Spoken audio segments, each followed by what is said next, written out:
I've woken up at 4 a.m. on work days for over a year. So today I want to talk about the 6 habits that I action before 9 a.m. to power my mind, body, and performance. Grab your cup of tea and let's dive into it.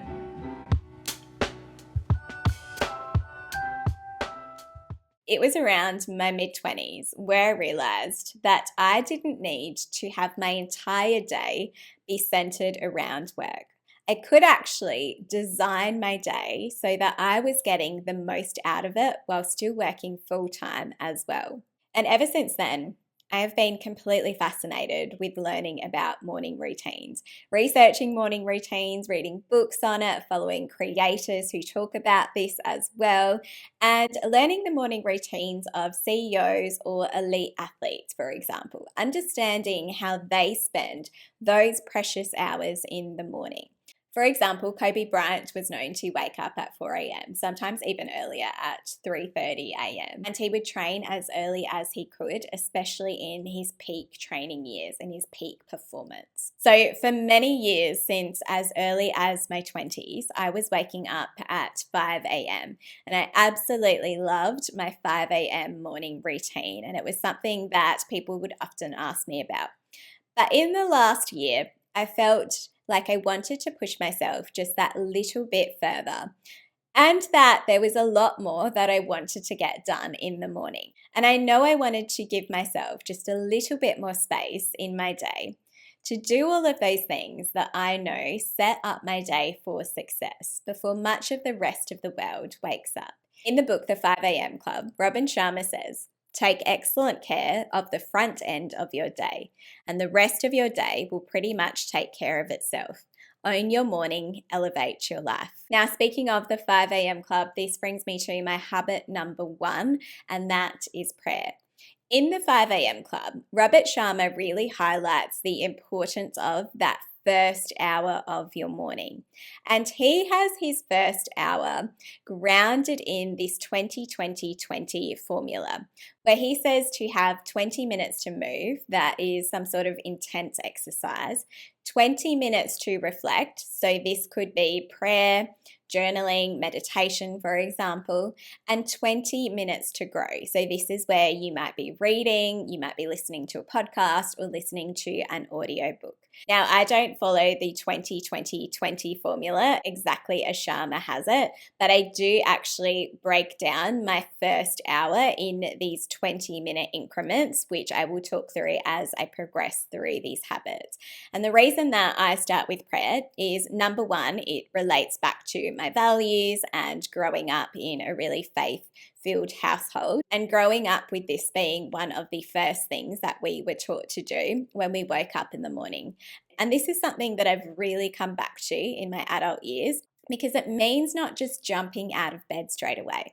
You're actually taking some time to center yourself and to reflect. Because for me, prayer is almost a form of meditation, and this is something that has also been supported in research. It has found that the people who have some sort of religious coping have lower levels of cortisol compared to the people that don't. So when I pray personally, this is an opportunity for me to reflect, to slow my breathing, and to calm my nervous system. And right after that, the next thing that I do is that I start my morning pages. Now, I talked about this in a recent episode because this has become one of my absolute favorite new habits, and this is a specific form of journaling. So going back to the 5 a.m. club, this is that chance to reflect.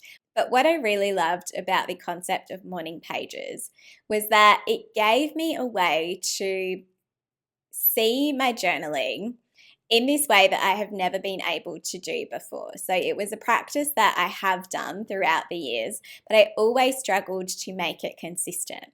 But when it was packaged in the idea of morning pages, I have been able to do it consistently for over a year as well. And this is a concept that came from Julia Cameron in her book, The Artist's Way. This was written in the 90s and still has a cult following, including amongst big name celebrities. And the idea of morning pages is that when you wake up in the morning, you write 3 handwritten pages of free flowing thoughts. So this is whatever comes into your mind, positive or negative. This is just to capture the thoughts exactly as they come to you, as opposed to having a really structured way that you journal. And this is because you are trying to tap into your unconscious mind, because this is a method that Julia Cameron created because she really wanted you to, in particular, be able to connect with your creativity, which she says, whatever role you're in, everyone has this creative ability. So, by writing down your free flowing thoughts, you are able to overcome what she describes as the censor. So, you can picture, for example, the censor as she describes it as being almost like this slithering snake in your Garden of Eden. So, it is the snake that is trying to tempt you. When you have an idea, for example, it is the thing that tries to keep you safe. It tries to tell you that that particular thing isn't a good idea or that is not going to work. And this is because of your natural survival mechanism. It is trying to prevent you from doing things that could be potentially outside of your comfort zone. But when you tap into those free flowing thoughts as quickly as they come to you, then you have more of a chance of getting to what she describes as the other side, as having those breakthroughs. Now, I don't personally hand write 3 pages. What I do instead is that I type 1 page on my laptop, because as I've talked about in previous episodes, this has been the way that I have found I've most consistently been able to journal, because I don't need to rely on these hard copy journals anymore, which, as much as I love them, I was finding was the reason why I was struggling to stay consistent in my journaling. So that is a method that really works for me.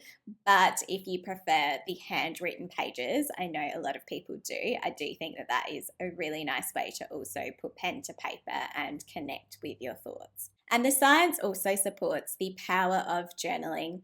It has shown the physical and the mental benefits of journaling. In particular, journaling gives you a space to regulate your emotions, to regulate your mood, and to also build your self-awareness, to process things that have happened, and to process your behaviors and your feelings. Now, the next thing that I do that completes that hour of power in the morning is yoga. And yoga has been shown to have physical and mental benefits as well. So, for example, there was a study that scanned the brains of people who practiced yoga versus non-practitioners.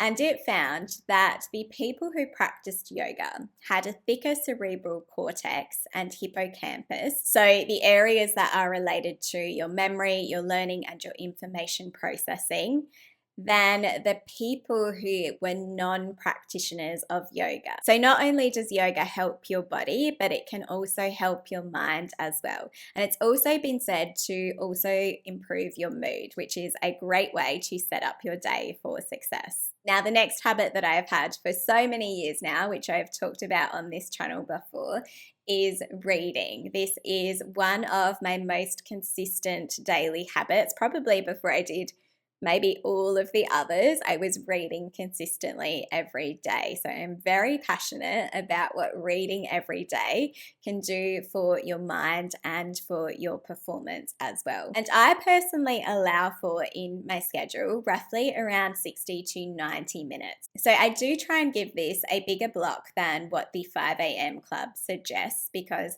I just like to allow for me to get into that flow state of a book, to really dive into a book instead of feeling too rushed in whatever it is that I am reading. And I also like to keep this block a little bit bigger, just to also allow for me to spend time with my husband when he wakes up, and to not have to feel so stuck in my schedule. Because if you are lucky enough to be living with someone, then no matter what it is that you do to design your dream day or your morning routine, spending time with your loved ones is probably going to fill your cup, I imagine, so much more than the perfect morning routine ever will. Now, I personally believe that reading is one of the best ways to be able to advance your knowledge. And this is a sentiment that is shared particularly by Warren Buffett. He is famously a very prolific reader, and he is said to read for 5 to 6 hours a day because he believes that reading has almost this compound interest effect where the more that you read, the better your decision making is going to be. And the research also supports this sentiment.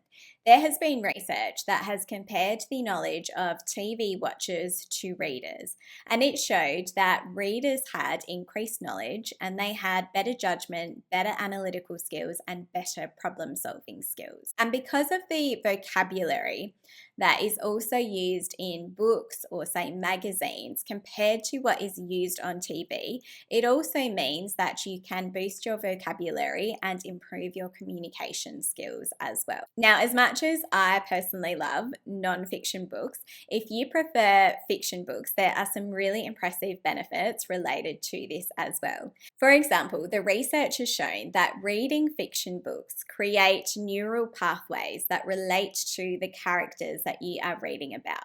So this in turn boosts your emotional intelligence and your social skills as well. And knowledge and skills aside, as I have talked about before, reading is also a really powerful way to reduce stress. There has been research that has shown that reading can reduce stress by 68%.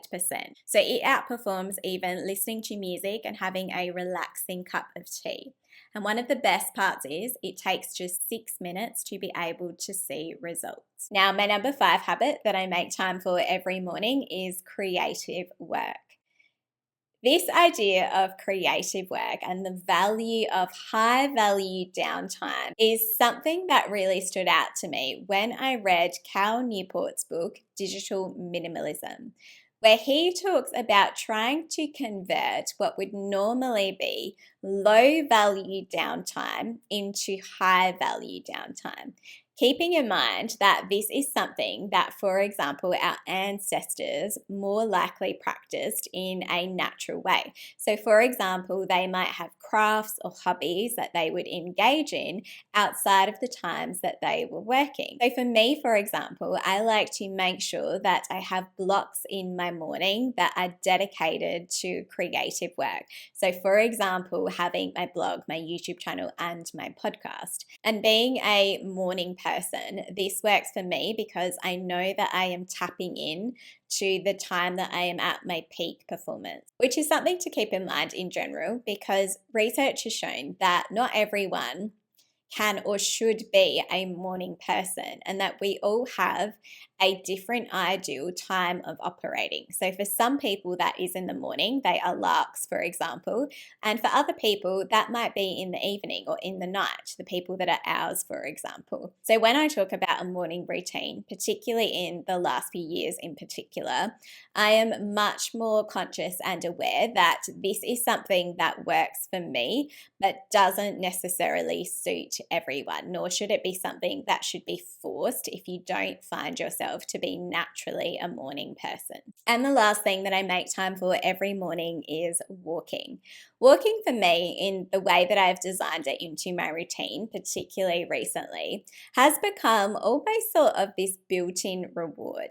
So it's something that I do at the end of my morning routine, which I really enjoy now because it means that I know that I've achieved a few more things, particularly in my creative work as well, to then be able to feel like I can go on my morning walk as a reward. And something that I always loved about making time to exercise in the morning was that I had observed, just even in my own personal network, that the people who seemed to be the high performers were the people who made time to exercise in the morning.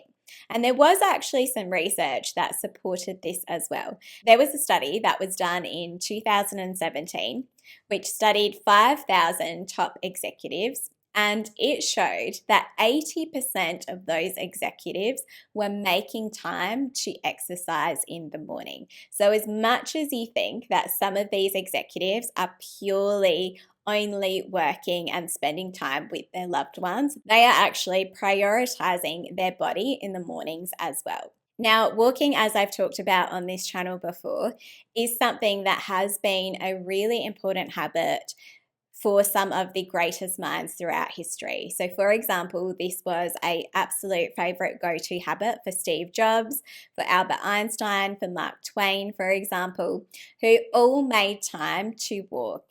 And there is science that also supports how this might have helped to boost their creativity. It has shown that the people who walk for even just say 5 to 16 minutes see a uplift in creativity of 60% compared to people that are sitting. And this applies whether your walks are indoors or outdoors. And similar to reading, walking is also a really powerful way to be able to reduce stress. The study that I mentioned earlier relating to reducing your stress through reading also showed that going for a walk can reduce your stress by 42%. And this is because it activates your brain in a way that is similar to what is seen when you meditate. But it's one thing to understand all of the habits that you might like to have in your own routine. It's another to actually put them into practice and to put them into action. I have been working on my morning routine for many years, so it has not just been something that I have been able to get to overnight. It is something that has taken many, many years to be able to evolve to this particular space where I know exactly what it is that I want to do. I understand the benefits. I understand what happens when I potentially don't do those things, and I understand how to fit it into my day. But one of the things that I have found has worked really well, particularly in the last year, is that I designed my ultimate routine, not just my morning, but my whole day, on a calendar on my computer. So this is a calendar that is separate to my work calendar. It is a calendar that is purely dedicated to designing my routine so that I'm the only person who accesses that, and I can put on there everything that I need to. And what I've done with that calendar is that I've scheduled all of these habits in the time that I know it would ideally work best for me. I've paid attention to what works and what doesn't work, and I've allowed for that in my timing. And I've also color-coded that calendar. I've color-coded that diary. So I can see my various different life domains, and I can see where I am spending my time when I am designing that calendar. I can see where I might be spending too much time, where I might be spending not enough time, and I can design that to make sure that I am aligning to my priorities and my values as well. But something that has also worked for me prior to doing this as well was setting alarms or reminders for the aspects of my routine that could potentially be easily skipped. So not every single thing that I want to do, but the things that I know I could potentially gloss over, or that I maybe wanted to do but was finding it hard to do consistently. I will set a reminder in my phone for this, just so it helps me to start to build this consistent habit. So for me personally, by the time I get to 9 a.m. and I'm starting my official work day, I don't feel rushed. I feel like I am ready for the day. And I also feel like I've had a whole other day before I've even gotten to work. Thanks so much. For more on the habits that might be keeping you stuck, then check out my previous episode on this topic. I'll see you in the next episode.